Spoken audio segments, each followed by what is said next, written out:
नमस्कार दोस्तों, मैं अजय कुमार लिटिल गुरु चैनल में आपका स्वागत है। दोस्तों, आज हम प्राचीन भारत से संबंधित मॉक टेस्ट 87 लेकर आए हैं, जिसमें लुसेंट का पेज नंबर 15 से 16 में जितने भी महत्वपूर्ण क्वेश्चन बने हैं उसकी चर्चा इस वीडियो में की है। चलिए क्वेश्चन नंबर 1 देखते हैं। बारहमहीर, धनवंतरी एवं आर्यभट्ट किसके दरबार में रहते थे?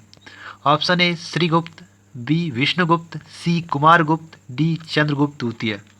चलिए इसका आंसर आपको कमेंट बॉक्स में कमेंट करना है। अगर वीडियो अच्छा लग रहा हो, कंटेंट अच्छा लग रहा होगा तो लाइक कीजिएगा और अपने दोस्तों में शेयर कीजिएगा। चलिए इसका आंसर हो जाएगा ऑप्शन डी चंद्रगुप्त द्वितीय, जिसे विक्रमादित्य के नाम से भी जाना जाता है। बारहमही, धर्मंत्री और आर्यभट्ट इन्हीं के दरबार में रहा करते थे। गुप्त वंश के संस्थापक श्रीगुप्त थे। गुप्त वंश का अंतिम शासक विष्णुगुप्त था। और कुमारगुप्त, जिसको गोविंद गुप्त भी कहते हैं, जिसने नालंदा विश्वविद्यालय का स्थापना करवाया था, जो बिहार का सबसे प्राचीन विश्वविद्यालय नालंदा विश्वविद्यालय है। चलिए नेक्स्ट क्वेश्चन देखते हैं। चारों ऑप्शन हम क्लियर करने की कोशिश करते हैं। गुप्त काल में सोने के सिक्कों को कहा जाता था? ऑप्शन ए रुपया, बी दिनार, सी पन, डी कालंजू। इसका आंसर आपको कमेंट बॉक्स में कमेंट करना है, क्या होगा?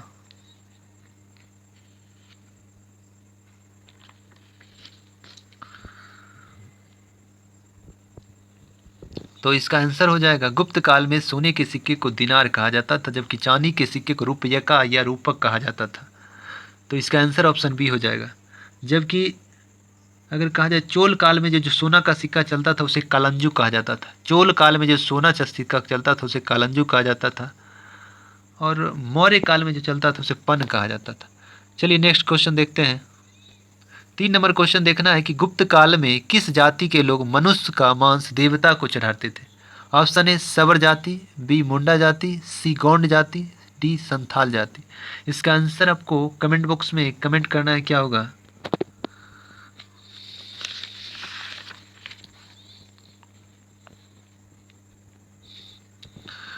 तो इसका आंसर हो जाएगा ऑप्शन ए सबर जाति के लोग गुप्त काल में किस जाति के लोग मनुष्य को देवता की मां मतलब मनुष्य का मांस देवता को चढ़ाते थे? सबर जाति के लोग। चलिए नेक्स्ट क्वेश्चन देखते हैं। 4 नंबर क्वेश्चन देखना है। पहली बार किसी के सती होने का प्रमाण किस अभिलेख से मिला है? किस अभिलेख से पहले महिलाएं सती होती थी? अगर पति डेथ कर गया तो महिलाओं को भी पैर में बांध कर जला दिया जाता था। तो यह प्रमाण जो है एरन अभिलेख, तो ऑप्शन ए हो जाए एरन अभिलेख, जो भानुगुप्त के शासनकाल में लिखा गया था। तो एरन अभिलेख में पहली बार महिलाओं के सती होने का प्रमाण मिलता है। और अगर हाथी गुफा अभिलेख की बात करें तो हाथी गुफा अभिलेख जो है कलिंग नरेश खारवेल के शासनकाल में लिखा गया था उड़ीसा में, और इसमें भारतवर्ष लिखा हुआ पहला प्रमाण मिला है। और यहुल अभिलेख, उसके बाद प्रयाग प्रस्थिति लेख जो है हरिसेन, समुद्रगुप्त का दरबारी कवि हरिसेन के द्वारा लिखा गया था। संस्कृत भाषा का पहला अभिलेख गिरनार अभिलेख है, जो गिरनार अभिलेख किसके शासनकाल में लिखा गया? रुद्रदामन प्रथम के शासनकाल में लिखा गया, जिसे जूनागढ़ अभिलेख के नाम से भी जानते हैं। चलिए नेक्स्ट क्वेश्चन देखते हैं। 5 नंबर क्वेश्चन देखना है कि गुप्त काल का राजकीय चिन्ह क्या था? ऑप्शन ए धनुष, बी गरुड़, सी बाघ, डी मछली। इसका आंसर आपको कमेंट बॉक्स में कमेंट करना है, क्या होगा?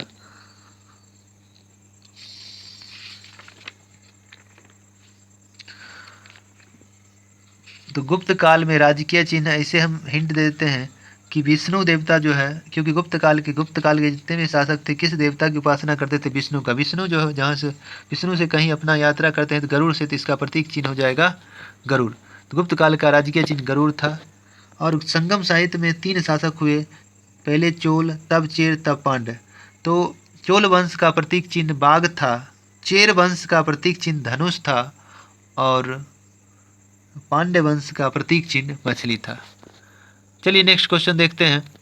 6 नंबर क्वेश्चन कह रहा है अजंता में निर्मित किस गुफा संख्या में गौतम बुद्ध के जन्म, जीवन, गृह त्याग और मृत्यु को दिखाया गया है?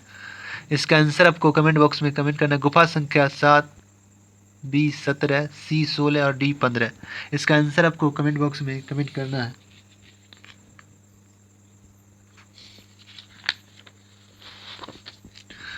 तो इसका आंसर हो जाएगा ऑप्शन बी, गुफा संख्या 17 में जो है गौतम बुद्ध के जीवन, मरण, गृह त्याग की चर्चा की गई है। गुफा संख्या 17 को हम लोग चित्रशाला कहते हैं। गुफा संख्या 16 में मरनासेन राजकुमारी का चित्रण दर्शाया गया है, क्योंकि अजंता में निर्मित कुल 29 गुफाएं हैं, जिसमें कुल 6 गुफा ही शेष अभी बच गया है, जिसमें गुप्त काल में 16 और 17 गुफा संख्या के बारे में चर्चा किया गया है गुप्त काल से संबंधित। चलिए नेक्स्ट क्वेश्चन देखते हैं।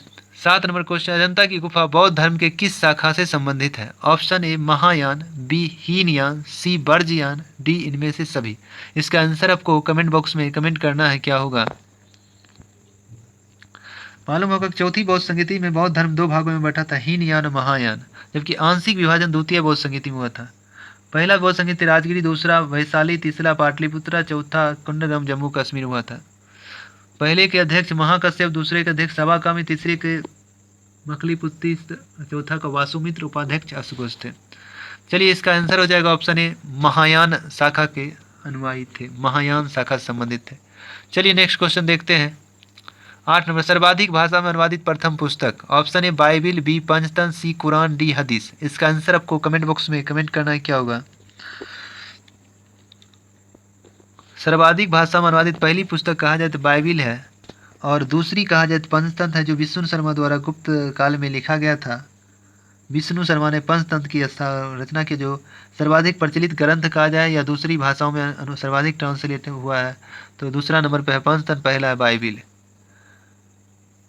और पंचतंत्र कहेंगे तो हिंदू धर्म का होगा, कुरान हदीस हो गया इस्लाम धर्म का होगा, बाइबिल जो है किसका है, तो ईसाई धर्म का है। चलिए नेक्स्ट क्वेश्चन देखते हैं।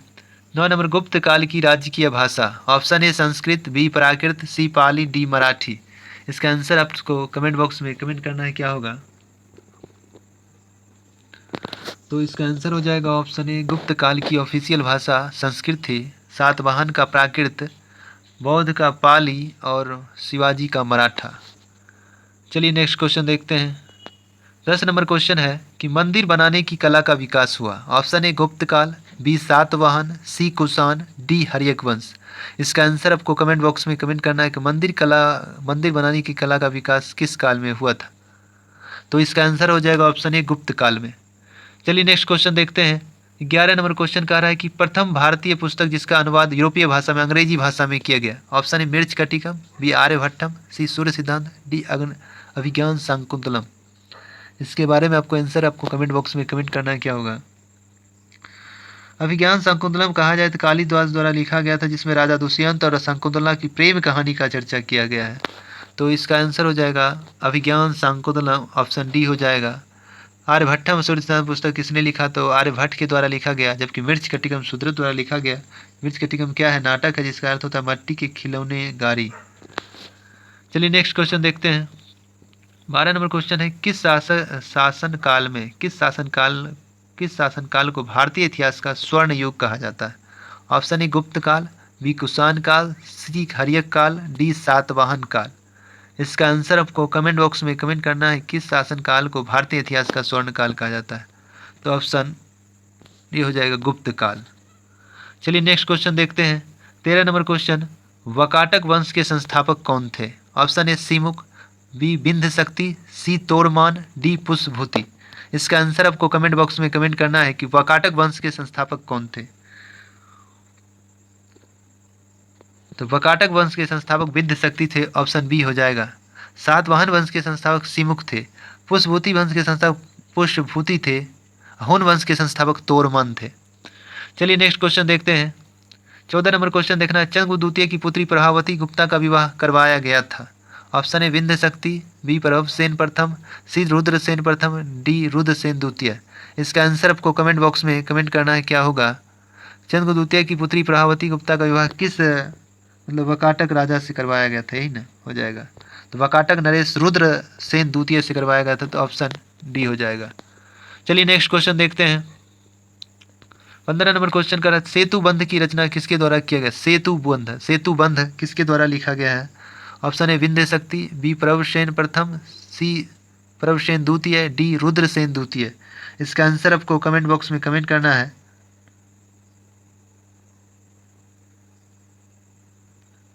तो इसका हो जाएगा प्रभसेन द्वितीय, ऑप्शन सी हो जाएगा। चलिए नेक्स्ट क्वेश्चन देखते हैं। 16 नंबर क्वेश्चन है कि पुष्पभूति वंश के संस्थापक कौन थे। ऑप्शन ए पुष्पभूति, बी सीमुख, सी विंध्य शक्ति, डी तोरमान। इसका आंसर आपको कमेंट बॉक्स में कमेंट करना है कि पुष्पभूति वंश के संस्थापक कौन थे। तो इसका आंसर हो जाएगा ऑप्शन ए पुष्पभूति वंश के संस्थापक पुष्पभूति थे, सातवाहन के संस्थापक सीमुख थे, और वकाटक वंश के संस्थापक विंध्य शक्ति थे, और हुन वंश के संस्थापक तोरमान थे। चलिए नेक्स्ट क्वेश्चन देखते हैं। 17 नंबर क्वेश्चन है, पुष्पभूति वंश की राजधानी थी। Option A Thaneshwar, B Pataliputra, C Purushpur, D Mathura. इसका आंसर आपको कमेंट बॉक्स में कमेंट करना है क्या होगा। पुष्पभूति वंश के संस्थापक कौन थे। ऑप्शन ए थानेश्वर पुष्पभूति वंश के संस्थापक, पुष्पभूति वंश के संस्थापक पुष्पभूति थे ही। राजधानी थानेश्वर था।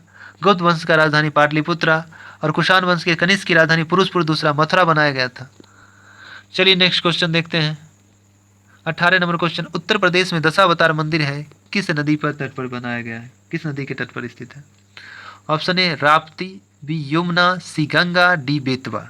इसका आंसर आपको कमेंट बॉक्स में कमेंट करना है कि उत्तर प्रदेश में दशावतार मंदिर है जिसमें किस नदी के तट पर है। तो इसका आंसर हो जाएगा ऑप्शन डी, बेतवा नदी के तट पर है। चलिए नेक्स्ट क्वेश्चन देखते हैं। 19 नंबर क्वेश्चन है,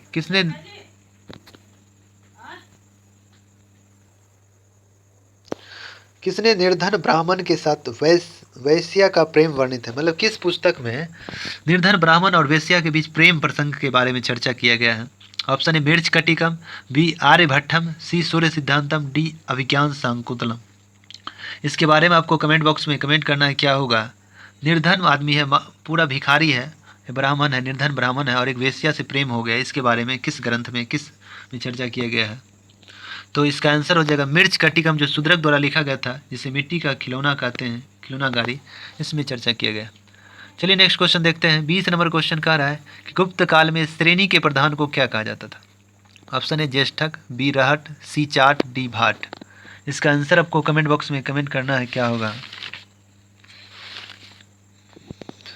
तो श्रेणी के प्रधान को ज्येष्ठक कहा जाता था गुप्त काल में, तो इसका आंसर हो जाएगा ऑप्शन ए ज्येष्ठक। और रहट जो है, यह सिंचाई के लिए रहट यंत्र था जिसे घंटी यंत्र भी कहते थे। और चाट भाट जो है, गुप्त काल में पुलिस के विभाग के साधारण कर्मचारी को चाट भाट कहा जाता था, जब विभाग के मुख्य अधिकारी को दंड पासिक कहा जाता था गुप्त काल में, और श्रेणी के प्रधान को ज्येष्ठक कहते थे। चलिए दोस्तों, अगर कंटेंट अच्छा लग रहा है तो चैनल को सब्सक्राइब करें और शेयर करें। बगल में बेल आइकन घंटा है, दबा दीजिएगा, जिससे आने वाला कोई वीडियो पहले आप तक पहुंचेगा। चलिए आज इतने तक रहने देते हैं। जय हिंद, जय भारत।